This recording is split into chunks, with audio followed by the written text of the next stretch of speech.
Green Well High School ہمارے school میں آنے والے تمام طلباء کو معیاری و مؤثر تعلیم دینا چاہتے ہیں۔ عصری تعلیم کے ساتھ دینی تعلیم و تربیت سے بھی روشناس کرنا چاہتے ہیں تاکہ طلباء اس اسلامی ماحول میں تعلیم و تربیت پا کر بحیثیت مسلمان معاشرے میں اپنا اچھا کردار ادا کر سکے اور مخلوق خدا کے لیے فائدہ مند ثابت ہو۔ مکمل تعلیم کا نظام جس کی بدولت طلباء دینی و عصری تعلیم ایک ہی جگہ حاصل کر سکے۔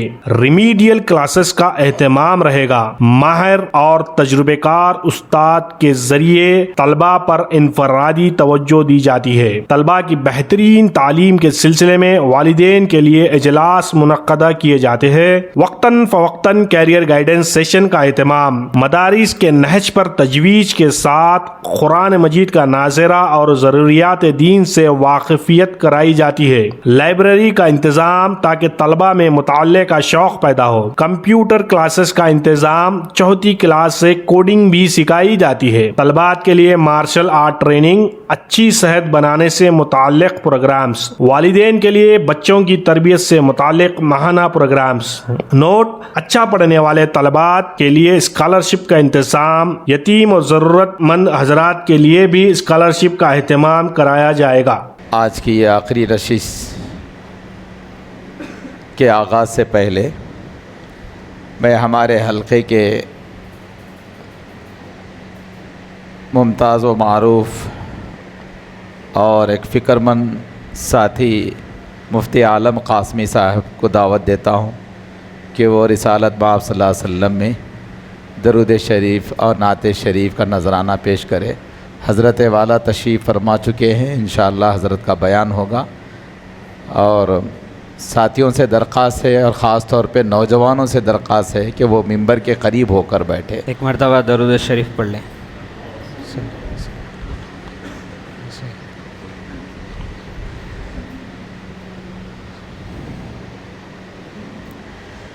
یوں خیالوں میں تیرا چاند سا پے کر چمکے،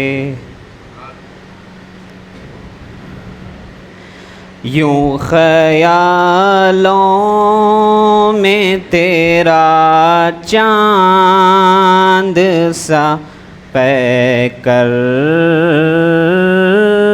چمکے، جس طرح چاندنی راتوں میں سمندر چمکے، آپ کا نام محمد بھی کتنا پیارا ہے، آپ کا نام محمد بھی کتنا پیارا ہے، لکھ دیا جائے تو کاغذ کا مقدر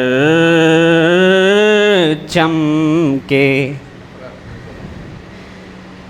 سارے عالم میں ایک ایسا حسین گزرا ہے، سارے عالم میں ایک ایسا حسین گزرا ہے، جسم چادر میں چھپا لے تو وہ چادر چمکے، جب بھی آئے ہیں تصور میں نبی اکرم، جب بھی آئے ہیں تصور میں نبی اکرم، ذہن چمکے میرا دل میرا تصور چمکے، جب سے طالب نے لکھی ہیں یہ تمہاری نعتیں، جب سے عالم نے پڑھی ہیں یہ تمہاری نعتیں، زندگی کے میرے ہر علم و گوہر چمکے، یوں خیالوں میں تیرا چاند سا پے کر چمکے، جس طرح چاندنی راتوں میں سمندر چمکے۔ ابھی ہم سبھی مفتی عالم کی زبانی آقا علیہ الصلاۃ والسلام کی شان میں نعت شریف سے محظوظ ہو رہے تھے۔ الحمدللہ کل سے تفہیم ختم نبوت ورکشاپ کا جو سلسلہ شروع ہوا تھا، آج اس کی آخری نشست ہے۔ حضرت والا تشریف فرما ہیں، بلا کسی تاخیر کے ہم حضرت سے استفادہ کرنے جا رہے ہیں۔ الحمدللہ کل بعد نماز مغرب اور بعد نماز عشاء کے جو عناوین اور آج فجر سے لے کے عصر کی نماز تک، عصر کے بعد تک کے جو نشستیں ہوئی ہے، وہ سارے فتنوں کے بارے میں آپ کو الحمدللہ بتایا گیا ہے۔ حضرت تشریف فرما ہے، اس مسجد کے امام و خطیب کی کچھ خواہش ہے کہ حضرت کے سامنے ایک دو چار اشعار نعت کے پڑھنا چاہتے ہیں، اگر حضرت اجازت دے تو۔ السلام علیکم ورحمۃ اللہ وبرکاتہ۔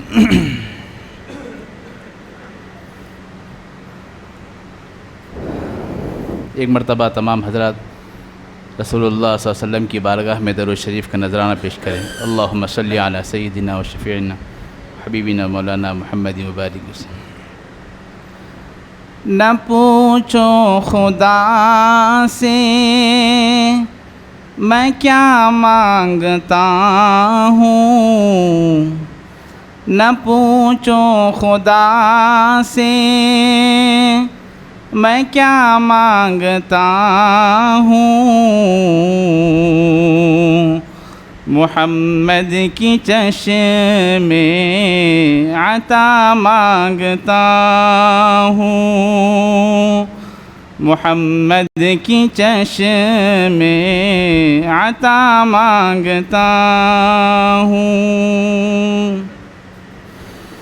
کبھی اس گلی سے، کبھی اس گلی سے،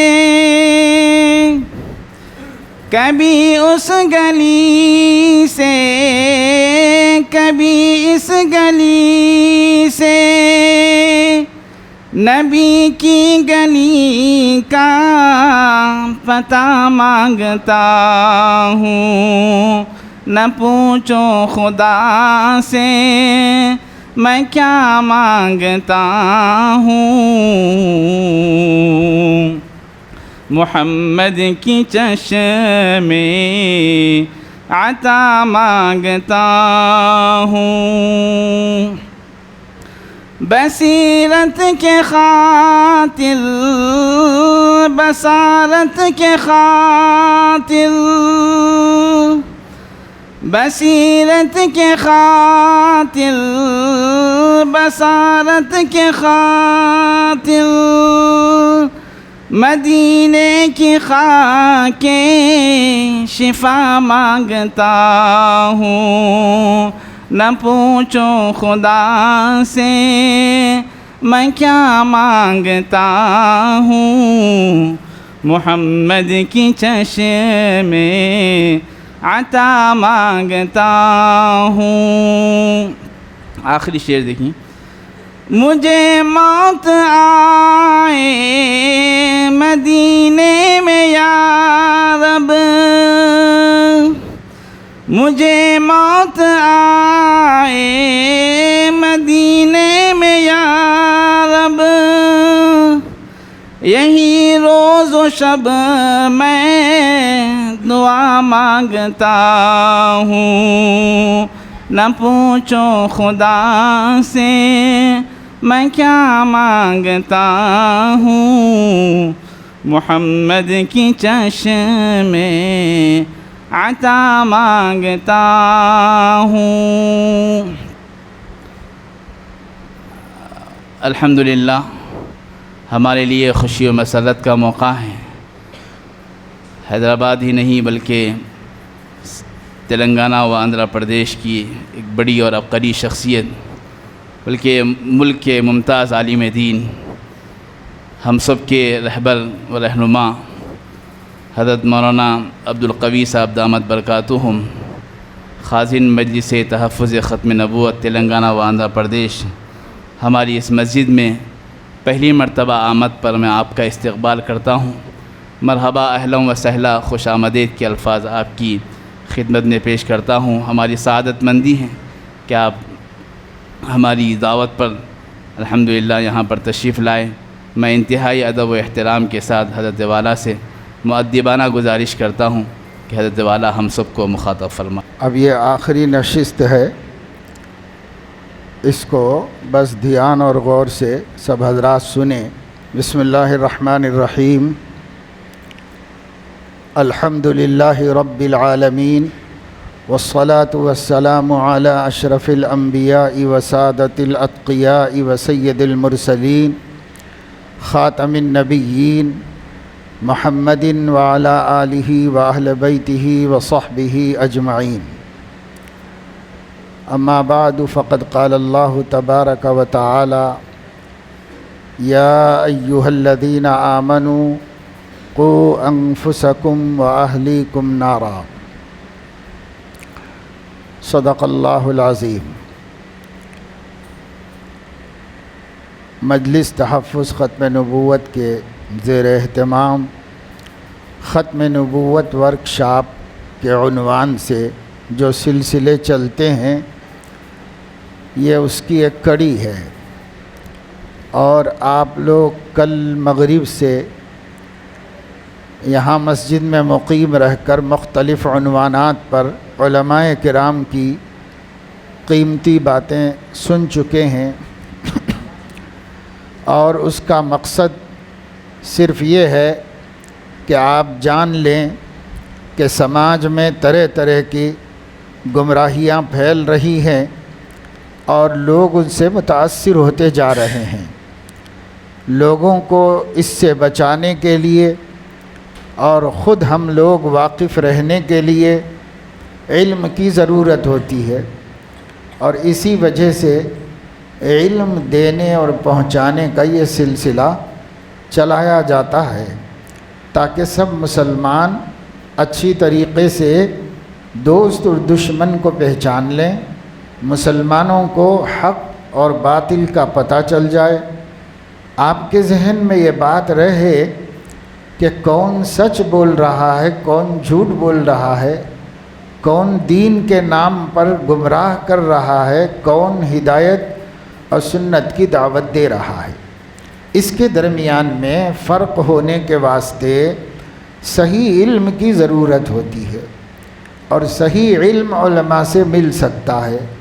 اس وجہ سے علماء یہ سلسلہ چلاتے ہیں۔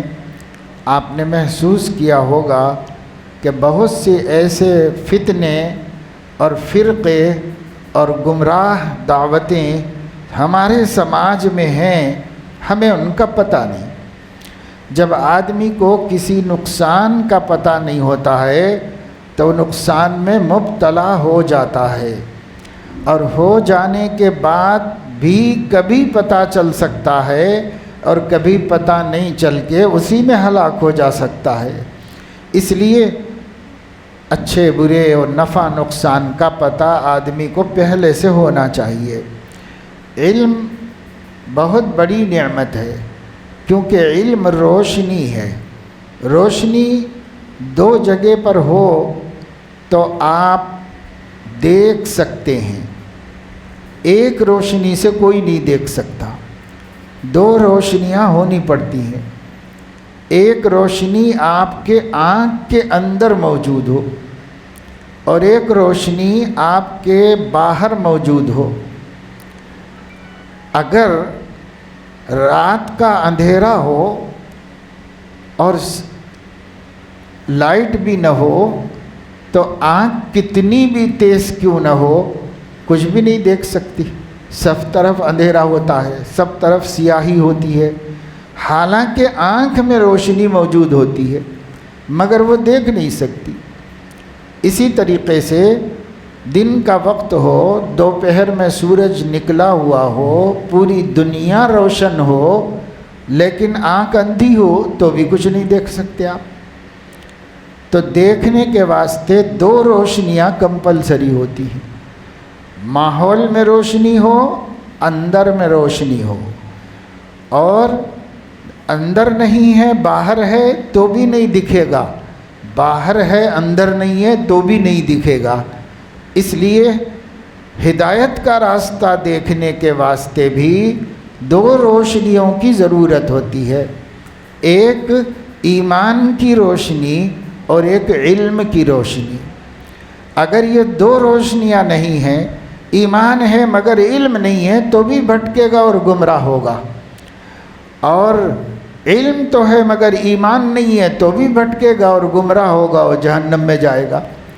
اس لیے جیسے جسمانی اور مادی اعتبار سے ہم دو روشنیوں کے محتاج ہیں، روحانی آخرت کے اور ہدایت کے اعتبار سے بھی ہمیں دو روشنیاں چاہیے۔ ان دو روشنیوں کے بغیر ہمیں کچھ بھی سیدھا راستہ نظر نہیں آئے گا، ہم اللہ تک نہیں پہنچ پائیں گے۔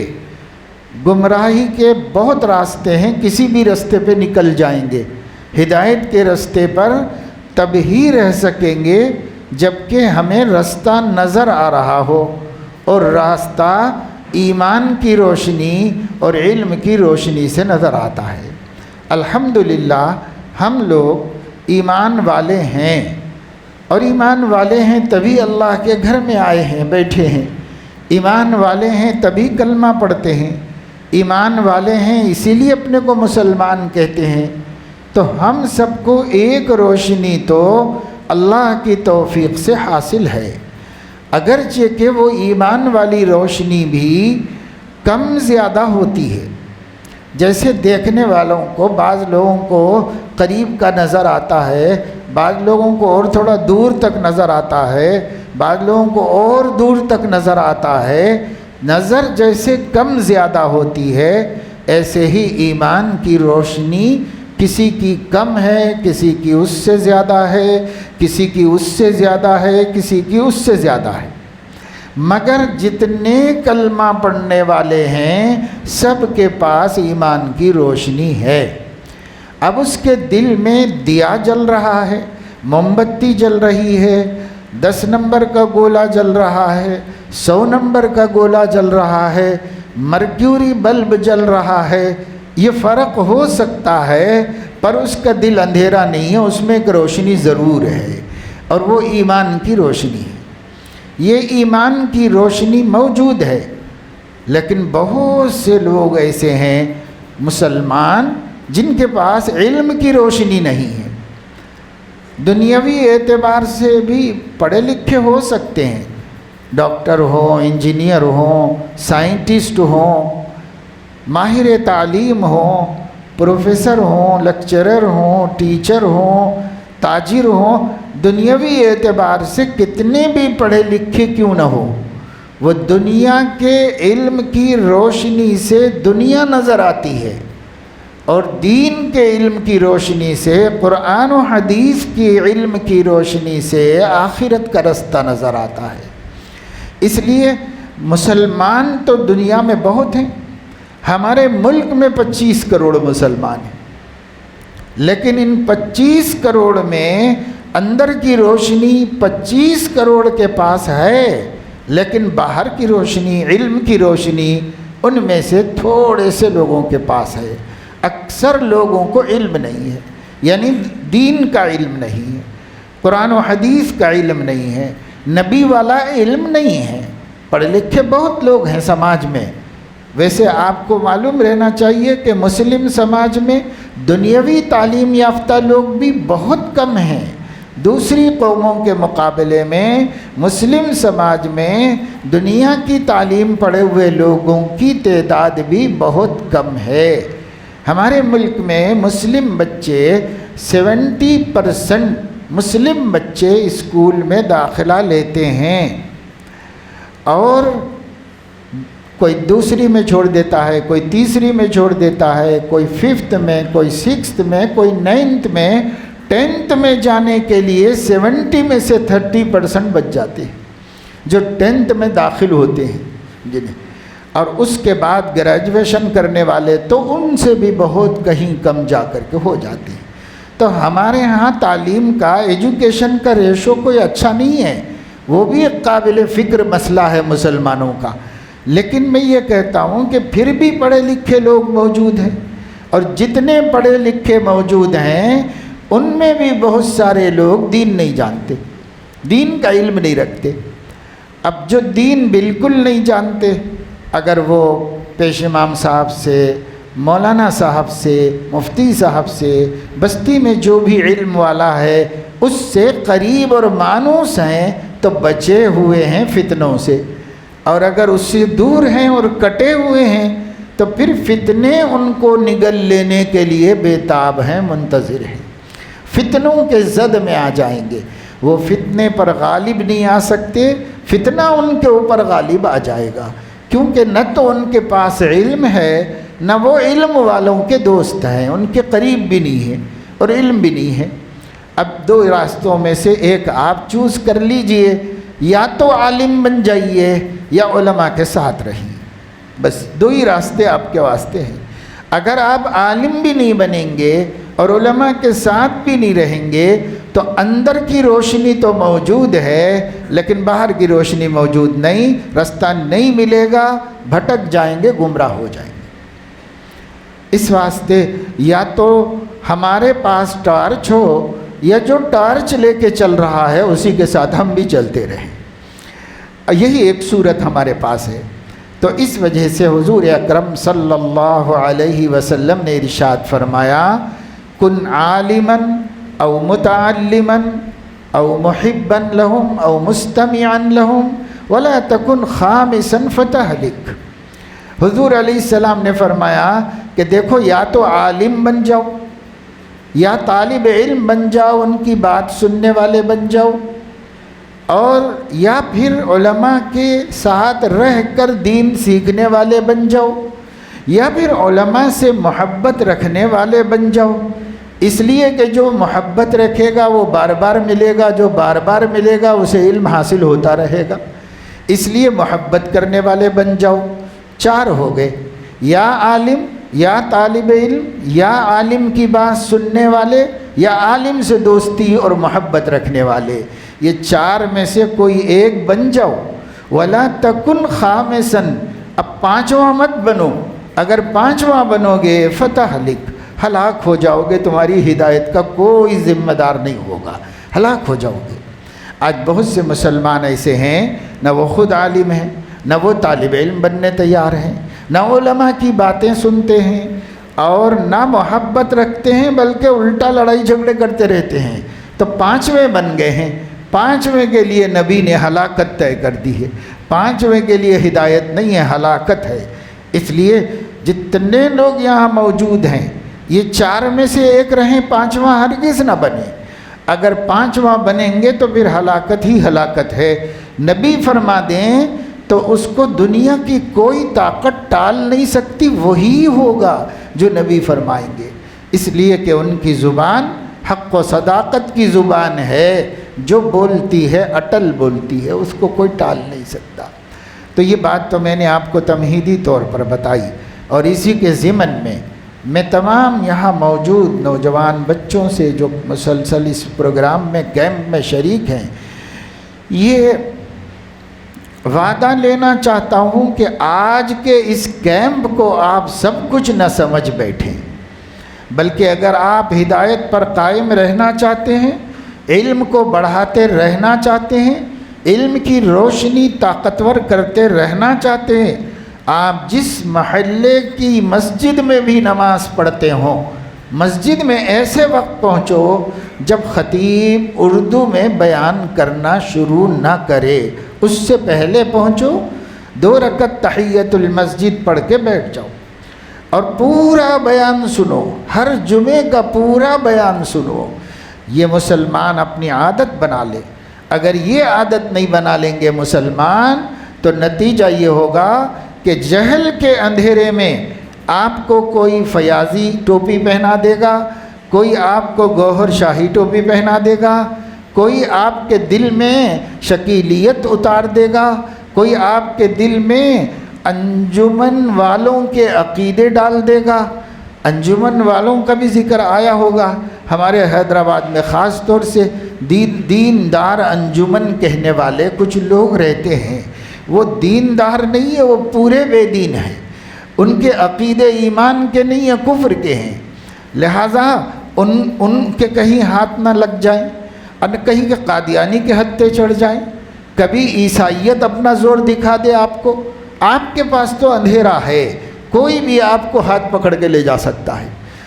اندھیرے سے وہ بچا ہوا ہے جس کو علم ہے کہ مومن کسے کہتے ہیں، کافر کسے کہتے ہیں، منافق کسے کہتے ہیں، اور قادیانی کسے کہتے ہیں، عیسائی اور یہودی کسے کہتے ہیں، کون دیندار انجمن والے لوگ ہیں، ان کے کیا عقیدے ہیں، گوہر شاہ کے کیا عقیدے ہیں، شکیل بن حنیف کے کیا عقیدے ہیں۔ اور اس وقت میں تو یہ چند نام ہیں، ورنہ اللہ نے امت کو ایسی آزمائش میں ڈالا ہوا ہے جدھر دیکھو گمراہی کی دعوت ہے، جدھر دیکھو گمراہی کی دعوت ہے۔ اور جن لوگوں کو پڑھنا لکھنا آتا ہے ان کے پاس اسمارٹ فون ہے اور وہ انٹرنیٹ سے جڑے ہوئے ہیں۔ آپ کو معلوم نا نیٹ کس کو بولتے ہیں بھائی؟ نیٹ جال کو بولتے ہیں نا، جال کو نیٹ بولتے ہیں۔ یہ جو نیٹ سے جڑا ہوا ہے وہ دشمنان اسلام کے جال میں پھنسے بغیر رہنا مشکل ہے اس کا۔ وہ جالا ڈالیں، اسی لیے ڈالیں ہی یہ جالا تاکہ لوگوں کو اس میں پھنسائیں، اور ایمان و توحید و سنت اور رسالت اور حب رسول اور معرفت رب اور عظمت قرآن یہ سب ان کے دلوں میں سے نکال لیں۔ یہ نکال لینے کے لیے ہمارے دشمن نے، دجال کے ماننے والوں نے دجال کی طرف سے یہ نیٹ بنایا ہے، انٹرنیٹ بنایا ہے۔ اس سے کچھ فائدے بھی ہم کو حاصل ہو جاتے ہیں، گھر بیٹھے بہت سی چیزیں معلومات ہو جاتی ہیں۔ اور اب تو لوگ یہ ہیں کہ گھر بیٹھ کے ترکاری منگا لے رہے ہیں، گھر بیٹھ کے بریانی منگا لے رہے ہیں، گھر بیٹھ کے کتابیں منگوا لے رہے ہیں، گھر بیٹھ کے تو معمولی سی معمولی چیز بھی آج عورت گھر میں بیٹھ کے آرڈر کر رہی، گھر کو آ جا رہا بس ختم۔ تو بول رہے صاحب کیا اچھی چیز نکالے، کتنی قیمتی چیز نکالے، ہماری تو بس وارے نیارے کر دیے لوگ۔ لیکن یہ نہیں سمجھ رہے کہ یہ نیٹ ہے، اس میں آپ کو کچھ اچھا دکھا کر آپ کو پھنسانا چاہتے ہیں۔ آپ کو پتہ ہے کہ کیچوے لگا کر کے مچھلی پکڑنے والا گل ڈالتا ہے، کچھ نہ کچھ اس میں لگاتا ہے تاکہ مچھلی اس کے چکر میں آ جائے، اور جب کھانے لگے تو حلق میں کانٹا پھنس جائے اور کھینچ کے نکال لے۔ اسی طریقے سے جالا ڈال دیتے ہیں سمندروں میں، تالابوں میں، آ کے پھنستے رہتے ہیں اس کے اندر لوگ، پھر اسے لے جا کر کے وہ شکاری تل بن کے کھا لیتا اور اس کی زندگی ختم، اس کا وجود ختم، سب ختم ہو جاتا ہے، مٹا کے رکھ دیتا ہے۔ ہمارے بچپن میں چھوٹی چھوٹی چڑیاں گھروں میں آتی تھیں، اتنا پولیوشن نہیں تھا، اتنی آبادی نہیں تھی، بستیوں میں، شہر میں، حیدرآباد میں چڑیاں صبح میں ہر وقت میں گھروں کے صحن میں آتے رہتے تھے، ہمارے گھر میں بھی آتے تھے۔ کیا طریقہ تھا؟ تھوڑے سے چاول ڈال دیتے، ایک سوپ کھڑا کر دیتے تھے، جیسے ہی وہ چرنے لگے تو پیچھے سے سوپ ڈھکل دیتے، اس کے اندر پھنس جاتی تھی، وہ نکال لیتی تھی۔ یہ چاول شکاری کی بری نیت کی دعوت ہے، بیچاری کو کیا معلوم چڑیا کو، وہ تو سمجھی کہ کوئی سخی مجھے کھلا رہا ہے، تو کھانے آ گئی اور ڈال کے قبضہ کیا، پکڑ لیا، ہاتھ ڈال کے بھن سن کے کھا لیا، قصہ ختم کر دیا۔ یہی ہمارا حشر ہو رہا ہے اس انٹرنیٹ کے ذریعے سے، ہمارا حشر بھی یہی ہو رہا ہے۔ کچھ اچھے کام ہونے کا دھوکہ دے کر ہمارے یقین کو، ایمان کو، اخلاق کو، صفات کو، انسانیت کو، سب کو نقصان پہنچایا جا رہا ہے، اور سب چیزیں انسانیت کے ختم کی جا رہی ہیں۔ آپ کو یہ جان کر پتہ ہوگا، میں سمجھتا ہوں بہت کم لوگ واقف ہوں گے، اکثر یہاں بیٹھے ہوئوں کو بھی نہیں معلوم ہوگا، دنیا میں ایک ایسی سب سے مالدار اور سب سے زیادہ تعلیم یافتہ یونٹی رہتی ہے، ایک جماعت رہتی ہے جس کا مقصد انسانوں کو انسان رہنے نہیں دینا ہے۔ یہ تو آپ کو معلوم ہوگا کہ مسلمانوں کو بگاڑنے کے لیے بہت سے لوگ ہیں، لیکن میں جو بات بول رہا ہوں وہ مسلمانوں کے دشمن نہیں، انسانیت کے دشمن ایسے لوگ ہیں۔ اور اس وقت دنیا کے 600 سے زائد کھرب پتی لوگ اس کے ممبر ہیں، اور دنیا کی تقریباً 116 حکومتیں ان کا ساتھ دے رہی ہیں، اور یہ لوگ یہ چاہتے ہیں کہ دنیا میں کوئی خدا کو نہ مانے، دنیا میں کوئی مذہب کا قائل نہ ہو، دنیا میں کوئی بھی آدمی قاعدے قانون کا پابند نہ کیا جائے، ہر انسان جانور کی طرح رہ سکے، یہ رشتہ ان سے شادی کر سکتے، ان سے نہیں کر سکتے، یہ کھا سکتے، وہ نہیں کھا سکتے، سارے قاعدے قانون ختم کر دیے جائے دنیا سے، ہر آدمی بیل کی طرح، گدھے کی طرح، سور کی طرح، کتے کی طرح زندگی گزارے، آدمی بن کر کوئی نہ رہے۔ ان کا یہ مقصد ہے۔ یہ دنیا کی سب سے دولت مند پارٹی ہے، سب سے دولت مند ہے، اور سب مل کر اس کی کوشش پوری دنیا میں کر رہے ہیں۔ اس کا نام ہے الومینیٹی، یہ جماعت ہے۔ اس جماعت کو آپ جو پڑھے لکھے ہیں اگر انٹرنیٹ پر چیک کر لیں تو آپ کو وہاں پر ان کے مقاصد کا پتہ چل جائے گا۔ 10 بڑے مقصدوں کے ساتھ یہ پوری دنیا میں کام کر رہے ہیں، پیسے کی کوئی کمی نہیں ہے ان کے پاس۔ پہلا مقصد کسی کو خدا نہ مانو، دوسرا مقصد مذہب کی زنجیریں توڑ کے پھینک دو، تیسرا مقصد ماں باپ اور پیرنٹس کی بڑائی کو ختم کر دو، وہ کون ہوتے ہیں ہم کو کنٹرول کرنے والے، چوتھا مقصد حلال و حرام کے شکنجے سے باہر لاؤ۔ ایسے 10 مقاصد ہیں جن کا نام ہی انہوں نے 10 اصول بغاوت، یہی اس کا نام رکھا ہے انہوں نے، یعنی انسانیت سے بغاوت۔ تو آپ خواہی نہ خواہی آہستہ آہستہ ان سب چیزوں سے متاثر ہو رہے ہیں۔ بات ہے نسل نو کے ایمان کا تحفظ کیسے کیا جائے، یہ میں اس لیے بیک گراؤنڈ آپ کو بتا رہا ہوں، کہاں کہاں سے بچوں کو بچانا ہے۔ اگر آپ بچوں کو کہ بھائی بچے ستا رہے ہیں، گیم کھیل لیں گے، ان کو آپ گیم کھیلنے کے لیے موبائل دے دیں گے اور بولیں گے بھائی گیم کھیل لینے میں کیا حرج ہے، کھیل لینے دو، بچہ تھوڑا ٹائم پاس کرے گا۔ لیکن آپ کو معلوم ہونا چاہیے جو ہمارے فونوں پر انٹرنیٹ سے ڈاؤن لوڈ کیے جاتے ہیں گیمز، یہ گیمز الومینٹی کے بنائے ہوئے ہیں، اور ان لوگوں نے اب بڑے بڑے سائنسدانوں کو ہائر کر کے بنایا ہے، ہر گیم سے خدا کی محبت نکل جائے، ہر گیم سے۔ اس کے لیے انہوں نے ٹارگٹ کر کے اور پلان کر کے بنایا ہے۔ کارٹونز بنائے گئے ہیں۔ دیندار مسلمان بھی کہتے ہیں کہ بھئی علماء کارٹون کو تصویر نہیں کہتے، اس لیے دیکھنا ناجائز نہیں ہے۔ تو بعض وقت علماء بھی کہہ دیتے ہیں اچھا بچہ وہ ضد کر رہا تو فوٹو مت دکھاؤ، ویڈیوز مت دکھاؤ، کارٹون نکال کے دے دو ان کو، یہ کہتے ہیں۔ لیکن کارٹون بنانے والے بھی دعویٰ کرتے ہیں ہم نے ہر کارٹون کے پیچھے شہوت انگیز بے حیائی کا پیغام چھپایا ہے۔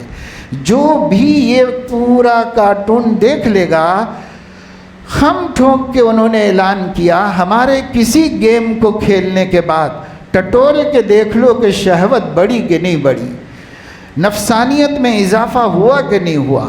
ہمارے کسی بھی کارٹون کے دیکھنے کے بعد اپنے بچوں میں ماں باپ سے بغاوت پیدا ہوئی کہ نہیں ہوئی، تجربہ کر کے دیکھ لو۔ اب وہ لوگ ڈنکے کی چوٹ پہ بول رہے ہیں، پھر بھی ہمیں عقل نہیں آتی، پھر بھی ہمیں سمجھ نہیں آتی۔ ہم کہتے ہیں صاحب اور اب یہ سب نہیں کرے تو کیا کرنا ہم آخر، یہ بولتے ہیں۔ ارے بھائی کچھ بھی کرنے سے آپ کے بچوں کا ایمان ضائع ہو رہا ہے تو آپ کو ایمان بچانا ہے یا بچوں کی خواہشات و شوق پورے کرنا ہے؟ آپ شروع ہی سے اپنے گھر میں اپنی اولاد کے جذبات، ان کا ذوق، ان کا شوق، ان کی چاہتیں، ان کی خواہشیں صحابہ کرام سے جوڑ دیجئے، صحابہ کرام کے بچوں سے جوڑ دیجئے، تاکہ ہمارے بچے وہی جذبات کا اظہار کریں، ان کے شوق ایسے ہی شوق ہو جائیں۔ صحابہ کرام رضوان اللہ علیہم اجمعین اپنے بچوں کو بچپن سے اللہ کے نبی سے جوڑتے تھے، اپنے بچوں کو اللہ کے نبی سے جوڑتے تھے صحابہ کرام۔ کیوں؟ اس واسطے کہ ان کے دور میں بھی گمراہیاں تھیں، ان کے دور میں کفر تھا، ان کے دور میں شرک بھی تھا، ان کے دور میں عیسائیت بھی تھی، ان کے دور میں یہودیت بھی تھی، ان کے دور میں منافقین بھی تھے، اور وہ سب مسلمانوں کے سماج کو غارت کرنے کے لیے ایڑی چوٹی کا زور لگا رہے تھے۔ لیکن ایمان اور روح کی طاقت زیادہ تھی تو ان کی زیادہ ہوا چل نہیں سکی۔ جیسے جیسے ایمان اور روح کمزور ہوتے جا رہے ہیں، دشمنوں کی طاقت مضبوط ہوتی جا رہی ہے اور وہ زیادہ ہم پر اثر کرتی جا رہی ہے۔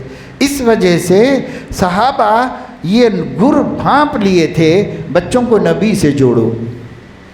چنانچہ احادیث میں آتا ہے اور بخاری میں، مسلم میں، دیگر حدیث کی کتابوں میں آپ نے بھی سنا ہوگا، پڑھا ہوگا کہ صحابہ جب بچے پیدا ہوتے تھے تو نبی کریم صلی اللہ تعالی علیہ وسلم کی خدمت میں ایک کپڑے میں لپیٹ کے بھیج دیتے تھے نو مولود کو، چھوٹے بچے کو۔ بچہ پیدا ہوتا تو صحابہ پہلا کام کیا کرتے؟ جو نبی نے سکھایا تھا وہ کام کرتے، بچے کے سیدھے کان میں اذان کہتے تھے، تاکہ پہلا پیغام بچوں کو یہ پہنچے کہ اللہ سے بڑا کوئی نہیں ہے، اور جو سب سے بڑا ہے ڈرنے کے قابل وہی ہے، محبت کے قابل وہی ہے، آس رکھانے کے قابل وہی ہے، امیدیں کرنے کے قابل وہی ہے۔ جو سب سے بڑا ہے اس سے بڑھ کر کون ہو سکتا ہے جس سے ہم لو لگائیں؟ اس لیے کان میں پہلے یہی بولو اس کو، اللہ اکبر اللہ اکبر، لا الہ الا اللہ، اور حی علی الصلاۃ، تاکہ اس کو پتہ چلے کہ زندگی کا سب سے ضروری کام نماز پڑھنا ہے، اس کو پتہ چل جائے، پہلے ہی دن پتہ چل جائے اس کو دنیا میں آتے ہی۔ اس لیے ابھی نماز پڑھنے تھوڑی جائے گا وہ، لیکن اس سے کہا جا رہا ہے حی علی الصلاۃ حی علی الصلاۃ، اس کے کان میں بول رہے۔ کیوں؟ کیا نماز پڑھنے جائے گا وہ بچہ؟ نماز پڑھنے نہیں جائے گا، مگر اس کے دل میں بٹھایا جا رہا ہے اس دنیا میں آئے ہو تو پہلا کام ایمان لانا ہے، دوسرا کام نماز پڑھنا ہے، اور اس کے بعد سب کام ہے، اس سے پہلے کوئی کام نہیں۔ پہلا کام ایمان، دوسرا کام نماز کی پابندی، یہ دو چیزیں اس کو کان میں سنا دی گئی۔ پھر اقامت بھی کہہ دی گئی۔ اقامت بھی کیوں کہہ دی گئی؟ تاکہ اسے احساس ہو جائے کہ ہر نماز کے لیے ایک اذان ہوتی ہے، پھر اقامت ہوتی ہے، اور اقامت کے فوراً بعد نماز شروع ہو جاتی ہے، امام صاحب نماز شروع کر دیتے ہیں اللہ اکبر کہہ کے، تو بچے کو شعور آنے کے بعد یہ تصور ملے کہ تیری اذان بھی ہو گئی، تیری اقامت بھی ہو گئی، اب صرف تیری نماز پڑھنا باقی ہے، اتنا ہی ٹائم ہے، اس ٹائم کو اچھی طرح گزار لے، شرمندگی نہ ہو، رسوائی نہ ہو، باوضو مسجد میں جیسے ہم اقامت اور تکبیر سے پہلے کا وقت گزارتے ہیں، ایسے ہی ہوش کے ساتھ پاکیزہ زندگی پوری گزار لو۔ اذان ہو گئی، اقامت ہو گئی، اب صرف تمہاری نماز پڑھنا باقی ہے۔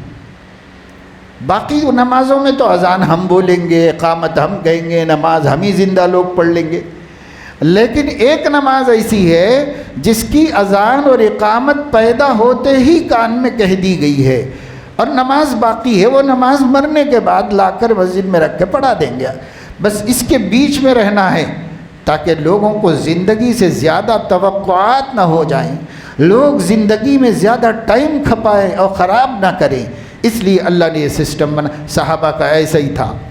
اب ذرا بچہ 2-4-5 دن کا ہو گیا تو اس کو ایک کپڑے میں لپیٹ کے، غریب لوگ تھے، بہت مالدار تو نہیں تھے، اس لیے ایک کپڑے میں لپیٹ دیتے تھے، اور کبھی اس کے پیر بھی کھلے ہوئے رہتے تھے، کبھی جو ہے اچھا بڑا کپڑا ہوتا تھا، کبھی اتنا بھی نہیں ہوتا تھا، بہرحال سطر چھپا کے بھی جا دیا حضرت علیہ السلام کی خدمت میں۔ تو حضور اکرم صلی اللہ علیہ وسلم اس بچے کو اپنے منہ میں کھجور چبا کر، کھجور کا لعاب، یعنی جب کوئی چیز چبائیں گے تو تھوک میں مل جائے گا وہ، تو جب وہ اس میں مل گیا تو وہ شیریں لعاب ہو گیا، اس لعاب کو انگلی پر لگا کر بچے کے منہ میں انگلی ڈال کر پورے منہ میں گھما دیتے تھے، تالو پہ لگا دیتے تھے، ہونٹوں میں، گلوں میں، زبان میں، ادھر ادھر پورا گھما دیتے تھے اس کو، تو بچہ جو ہے اسے نگل لیتا تھا، کیونکہ اب وہ دودھ پینے لگا ہے، نگلنا آ گیا ہے اس کو، تو وہ اس کو نگل لیتا تھا۔ جب نگل لیتا ہے آدمی تو جو چیز بھی کھانے پینے کی پیٹ میں جاتی ہے وہ تمام رگوں میں گزرتی ہے، خون بنتی ہے، اسی سے نسیں بنتی ہیں، اسی سے بچہ پروان چڑھتا ہے، مضبوط ہوتا ہے، بڑا ہوتا ہے۔ تو یہ فال نیک لیا کرتے تھے، نیک فالی اسلام میں جائز ہے، بدشگونی اسلام میں حرام ہے، برا فال نہیں نکال سکتے، نیک فال نکال سکتے ہیں۔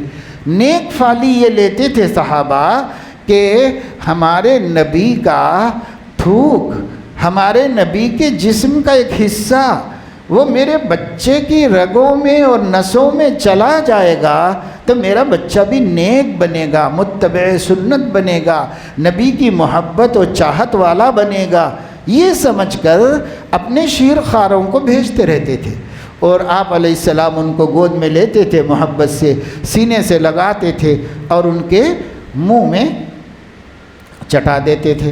تو یہ صحابہ کا اپنے بچوں کے ایمان اور ہدایت کی حفاظت کے تدبیروں میں سے ایک تدبیر تھی، اور وہ یہ سوچتے تھے جس کے پیٹ میں، جس کے جسم میں میرے نبی کا خون ہے وہ کیسے گمراہ ہو سکتا ہے، اس لیے ہم ایسا کر لیں، کچھ تو کھلا دیں نبی کے منہ سے ان بچوں کے۔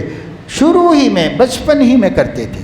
اس کا نام عربی میں تحنیک ہے، تحنیک اس کا نام ہے، اور یہ تحنیک سنت قرار دے دی گئی ہے ہمیشہ کے واسطے، اگرچہ کہ اب نبی نہیں ہے، نبی کے بعد مگر صحابہ تھے، صحابہ کے بعد تابعین، تابعین کے بعد اولیاء اللہ، نیک لوگ، کوئی بھی نہیں، کم سے کم اپنے مسجد کے امام صاحب ہی صحیح جو قرآن کے حافظ ہیں، کم سے کم عالم دین نہیں تو حافظ قرآن تو ہیں، ان کے سینے میں قرآن ہے، انہی کو ہم نبی کے قائم مقام سمجھ کے تحنیک اپنے بچوں کو کرائیں، اور اللہ سے یہ امید رکھیں کہ میں نے ایک نیک آدمی کا حصہ اس کے اندر ڈال دیا ہے، اللہ پاک اس کو بھی نیک بنا دیجئے، اس کو بھی صالح بنا دیجئے، بد اخلاقیوں سے، گناہوں سے محفوظ کر دیجئے۔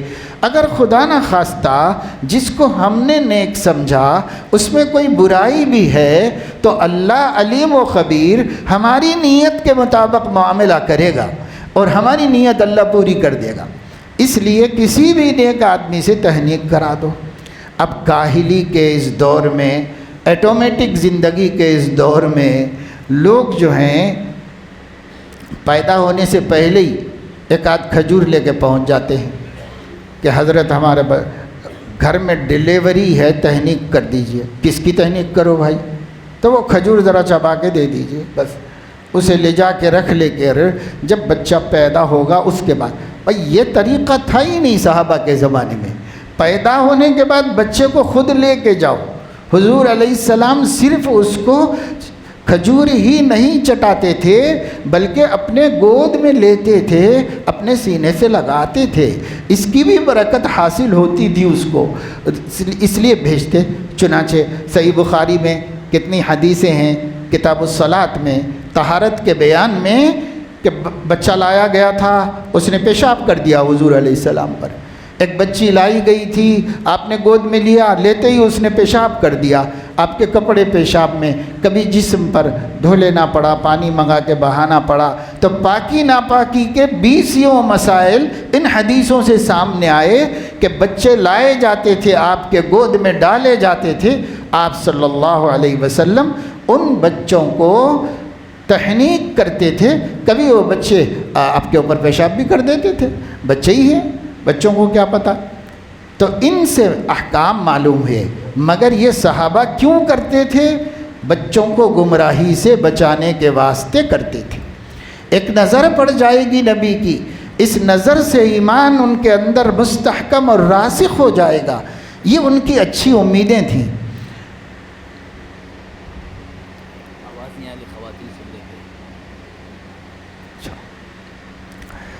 تو ایک یہ بات ہو گئی، ایک بات ہو گئی اذان اقامت کہنا کان میں، دوسری بات ہو گئی تحنیک کروانا اور کسی نیک بندے کے گود میں ڈالنا اس کو، یہ ہو گیا۔ اور پھر تیسری بات یہ ہے، بچے جب ذرا چلنے پھرنے کے قابل ہوتے تب بھی مائیں یا کبھی باپ اپنے ساتھ بچوں کو لا کر حضور اکرم صلی اللہ علیہ وسلم سے ملاتا تھا، ملاقات کرتا تھا۔ صحیح بخاری میں حدیث ہے، ایک صحابیہ فرماتی ہیں کہ میں چھوٹی تھی جب حضور علیہ السلام کے پاس مجھے میری ماں لے کر آئی تھی، تو میں آپ کے سامنے کھیل رہی تھی اور آپ کی چادر ڈھلک گئی تھی، تو پیچھے جا کر آپ کی مہر نبوت سے کھیلنے لگی تھی میں۔ تو اتنا بچوں کو لا کے چھوڑتے تھے تاکہ ایک ماحول ملے، ایک صحبت ملے، ایک مبارک نظر ملے بچوں کو، اس کے لیے لا کر چھوڑتے۔ ایک حدیث ہے صحیح بخاری میں کہ ایک لڑکی کو حضور علیہ السلام نے زرد رنگ کے ایک کپڑے میں کپڑا پہن کر آئی تھی، کرتا تھا، اور وہ سلا ہوا دوسرے ملک سے آیا ہوا تھا، وہ پہنا کر لایا گیا تھا۔ تو حضرت علیہ السلام نے انہیں دیکھ کر ایک فارسی کا لفظ بولا۔